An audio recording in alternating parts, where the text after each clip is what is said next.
for today's video. Ayan, nagluto ako ng tokwa. Ayan. Prito ko muna siya, guys. Tapos, ayan, gagawin ako mamaya. Okay.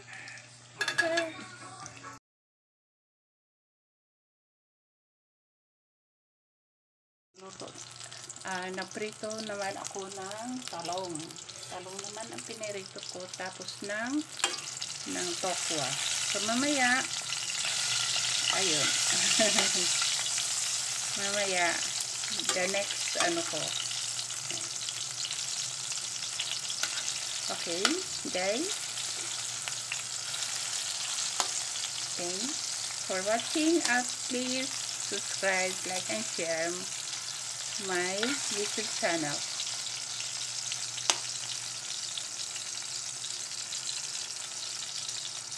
Nagsisan ako ng bawang, sibuyas at kamatis.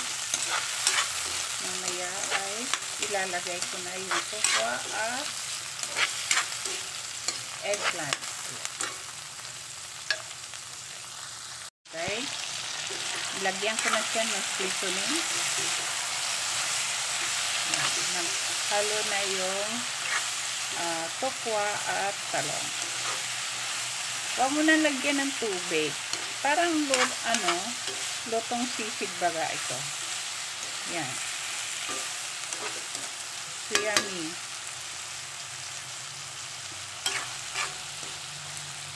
So yan. Thanks for watching, guys. Please like and share and subscribe. Nagluto na naman ako ng ibang recipe, tokwa at talong. Gisa-gisa mo lang sa bawang, sibuyas at kamatis, and lagyan mo ng seasoning. So of course, iprito nyo muna yung tokwa at talong. Okay? Thanks for watching, guys. Please follow my reels and don't skip my herbs. Okay? Thanks. God bless.